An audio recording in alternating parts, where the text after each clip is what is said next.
Otep à tous, bien-aimés frères et sœurs. Revenons sur l'affaire Samuel Eto'o. Waouh! Il y a des gens qui sont contents, qui sautent parce qu'il a humilié ce Belge. Oui, ce Belge mérite ce qu'il mérite, ce qui lui a été dit. Ce Belge mérite même l'expulsion du Cameroun. À juste titre, Samuel Eto'o a bien précisé que ce qu'il entend de faire au Cameroun, on ne peut pas le faire en Belgique. Alors là, je suis tout à fait d'accord sur toute la ligne avec Samuel Eto'o. Je suis tout à fait d'accord, je le soutiens. Mais, là il y a un problème, mais,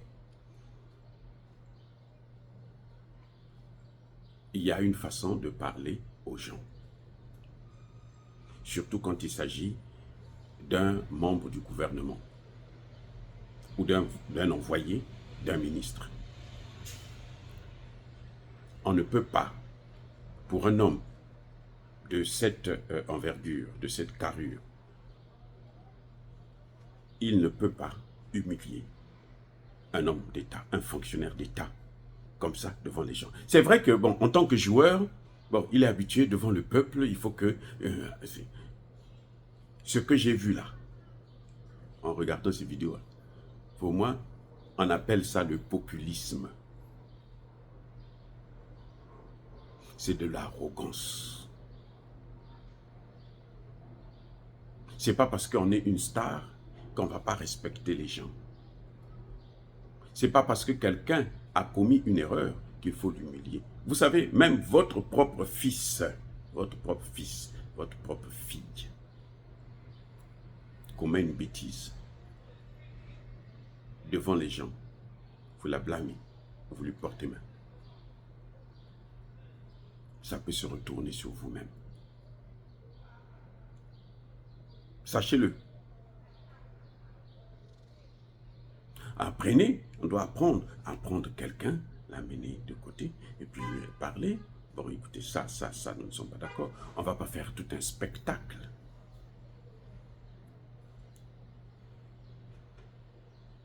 Pour un patron, un directeur, il a fait qu'à foutre. Mais ce que Samuel Eto'o a oublié, c'est que cet entraîneur-là, pour être là, il faut la signature du directeur et du ministre. Sinon, la FIFA va sanctionner. Et il y a déjà eu un cas de ce genre. Il y a quelqu'un qui est en prison pour avoir un directeur qui avait le même titre que Samuel Eto'o, qui était assis sur la même chaise dans laquelle se trouve Samuel Eto'o, qui se trouve en prison depuis 11 ans. Un certain Iya.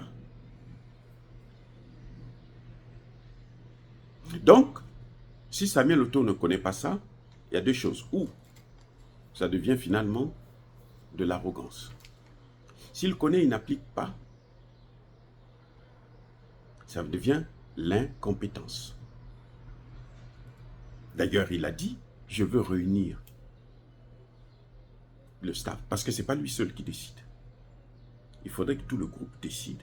Et lui, c'est lui qui prend, qui met sa signature. Vous savez, les gens sont en train de parler à cause de l'émotion.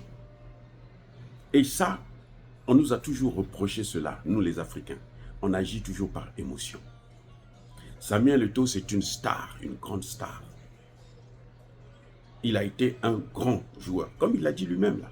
Très très grand joueur, très bien, formidable. Il a fait rêver des jeunes, hein, des femmes, des hommes et tout. Il est riche. Il a gagné, en tout cas, il a eu beaucoup d'argent. Donc, de ce fait-là, on se dit, tout ce qu'il fait, c'est bien. Personne ne peut parler de ça. Vous voyez l'Africain, on se trompe.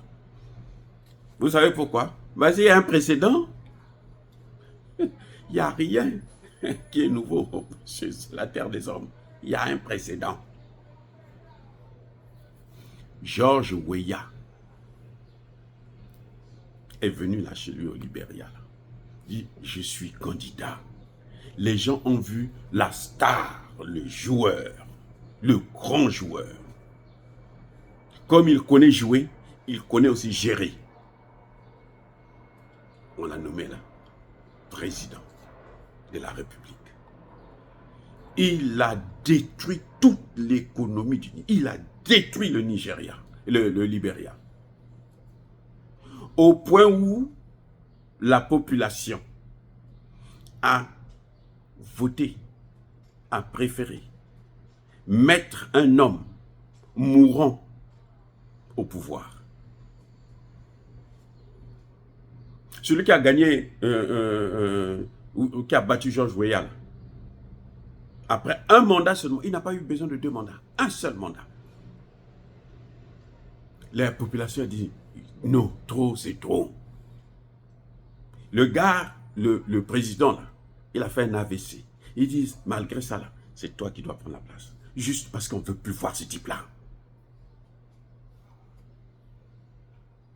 Juste parce qu'on ne veut plus voir George Weah. Il est trop incompétent, alors qu'il était un ballon d'or africain. Voyez comment ça... Donc, arrêtons l'émotion. Je vais vous dire une chose. Peut-être que beaucoup parmi vous ne le savent pas.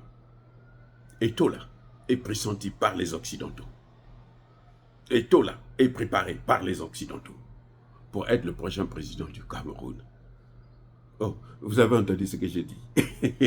Hier, vous avez entendu. Moi, je soulève toujours des sujets qui fâchent. Bon, c'est pas grave. C'est ma nature. Je suis obligé de vous dire. Il est pressenti comme prochain président du Cameroun. Je crois qu'il était même là pour jouer avec Emmanuel Macron au foot. Quand vous voyez ça, là, ce sont des signes. Mais être bon joueur, là, avec le ballon, là, c'est pas être bon joueur en politique, forcément. Vous voyez, Traoré, Assimi, Tchani réussissent, pourquoi? Parce qu'ils sont dans leur domaine, la guerre. C'est ce qu'ils ont étudié. C'est ce qu'ils savent faire. C'est ce qu'ils maîtrisent le plus. Donc, quand ils vont là-dedans, ils réussissent. Vous quittez le foot. Vous avez eu beaucoup d'argent. Vous avez été une grande star. Maintenant, vous vous dites, non, nous, on va venir faire la politique. La politique, ce n'est pas le foot. Je suis désolé. Arrêtons l'émotion. À cause de ça, de cette émotion-là, les gens ont amené George Weah au pouvoir. La particularité de George Weah, ce qui est différent avec Samuel Eto'o par exemple, c'est qu'il est poli, il est éduqué, il est civilisé. Ce que j'ai vu là, c'est l'arrogance d'abord. C'est d'abord l'arrogance qui sort. Parce que bon, il faut qu'on montre aux Noirs que moi, si je suis président demain du Cameroun, là, je veux mettre à genoux les Blancs. C'est pas vrai, il fera rien. Il fera rien. Vous voyez Sonko et Bassirou? Sonko, qu'est-ce qui est arrivé? La première des choses qu'il a faites, c'est quoi? Inviter un idiot, un vaurien qu'on appelle Mélenchon. Vrai ou faux? Vous n'avez pas vu ça? C'est moi qui invente ça aussi. C'est comme ça. C'est les gens populaires là, qui crient haut et fort, qui se passent pour des maîtres, alors qu'ils ne sont rien du tout, qui ont fini leur carrière, il peut plus, il est fini. Le foot là, il y a un âge. À un certain âge là, c'est fini. Et les gens doivent savoir, quand c'est comme ça, tu te prépares tes arrières, tu vas faire le business, tu vas faire ceci. C'est comme ça que ça se fait, si tu es intelligent. Si tu n'es pas intelligent, tu veux l'argent facile en politique. Ces gens qui parlent beaucoup là, qui sont populaires, ils vous font des gros discours là. Ne comptez pas sur eux. Surtout quand ils ont des accointances avec les Occidentaux là. C'est même pas la peine. Oubliez. Ils ne vous apporteront rien. Ce que j'ai vu là, c'est vrai, c'est une vérité, notamment avec l'entraîneur, le Belge. C'est vrai, c'est une vérité, parce que le comportement qu'il a, c'est un mauvais comportement. Mais la réaction, mais justement, une grande personne, la réaction, c'est dans la façon d'agir. Il pouvait réunir le staff même sans lui dire oh non, cet entraîneur-là, nous on ne veut plus de lui. Et puis on trouve des moyens pour le virer. Quand on va le virer, on lui rappelle que non, voilà ce que vous avez fait à cause de ça, parce qu'on ne peut pas virer quelqu'un sans condition, sans raison. On dit, vous avez fait ça, ça ne nous a pas plu. Prenez la porte, monsieur. Les gens sont surpris, ils regardent seulement, oh oui, il est parti. Ça, là, on appelle ça l'arrogance, les amis. On appelle ça l'arrogance, et ça ne paye pas. Et il voulait se faire voir. Il veut qu'on parle de lui. Parce qu'il n'a plus le succès qu'il avait dans le foot, où tous les jours on doit parler de lui à la radio, à la télévision. Il veut qu'on parle de lui. Et on a parlé de lui. Mais ce n'est pas sérieux. Pour des gens sérieux là, on sait que ce n'est pas sérieux. Ça peut même se retourner sur lui. Ce qu'il a fait là, ça peut se retourner sur lui. Vous voyez? Et si ça se retourne sur lui, vous savez quoi? Tous ceux qui l'acclament, tous ceux qui disent c'est bien, félicitations, félicitations, il n'y en aura aucun qui viendra payer le prix avec lui. Je vous dis, il y a un directeur qui est rentré en prison comme ça parce qu'il avait refusé de mettre sa signature. Il est allé en prison. Au Cameroun, là, il est en prison en ce net moment. Est-ce qu'il est allé en prison avec tous les gens qui l'acclament, là? Qui l'acclamaient? Ah, c'est bien, tu as bien fait. La loi dit que tu dois mettre ta signature. Toi, tu ne mets pas.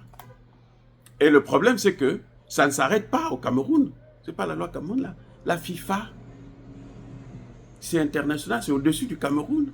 C'est comme ça. Donc, Eto'o, là, il sait.